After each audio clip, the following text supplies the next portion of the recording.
right, give me five if you're not recording.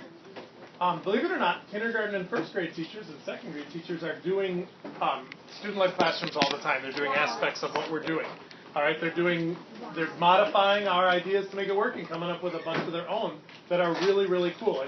And they're seeing a lot of success. What advice can you give to kindergarten, first grade, second grade teachers that could make it work? Think back to when you were in kindergarten, first and second. What are things that you could have done that they should be encouraging you to do? What are some things you could take from our classroom to do in their classroom? Give advice to primary teachers. So some advice that I would give to primary teachers or them, like for kindergarten classes, is that obviously you shouldn't give as much power for people that are like older kids, like in fifth grade, like us, but not as much power as teachers would give to us. But maybe still some power, like maybe give me 5. They're allowed to give me 5 and stuff, and like do stuff on their own without being reminded and stuff. And so that not as much power. You shouldn't give as much power to the kindergartners as you would to older people, like fifth graders and sixth graders and that.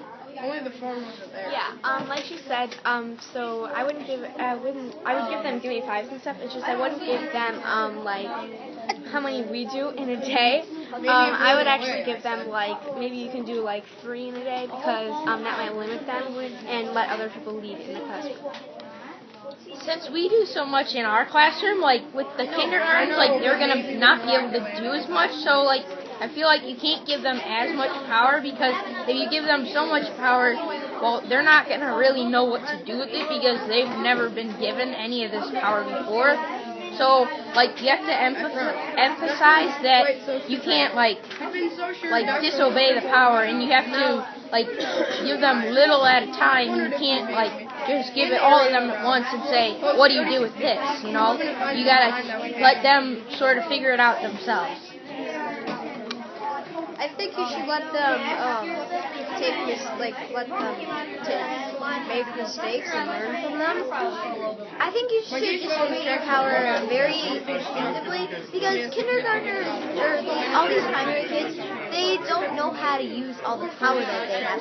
So you have to distribute it very, very carefully and especially keep them for your own. Like if things just get out of control, you need to like just try to calm down everybody and yeah. I think you should give them Give Me 5 power, but at the same time, you should also limit it a little because kindergartners aren't as mature.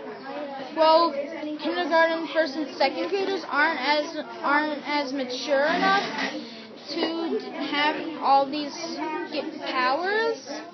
And so I feel like when they're younger, you should still give them powers, but maybe limit it a little.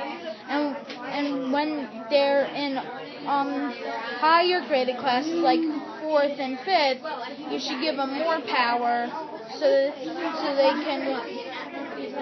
can be a more student-led classroom.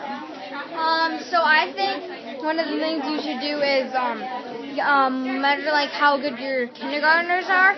Like if they're like really mature, because kindergartners can be mature, it's possible. But if they are, then I think you should give them more leadership, and I think you should make sure that they're doing what they need to be. But if they're not as mature, like maybe they're crazy, but it's not their fault. There's nothing wrong with them. Maybe they're just not as maybe they aren't as ready. So if they aren't as ready, then you might want to hold some of the power to yourself. But if they're ready, certainly go ahead and give them the power. I think you shouldn't be afraid because if you know your kindergartners or first graders or second graders, if you know that they're going to be mature and not going to mess it up, then give it to them.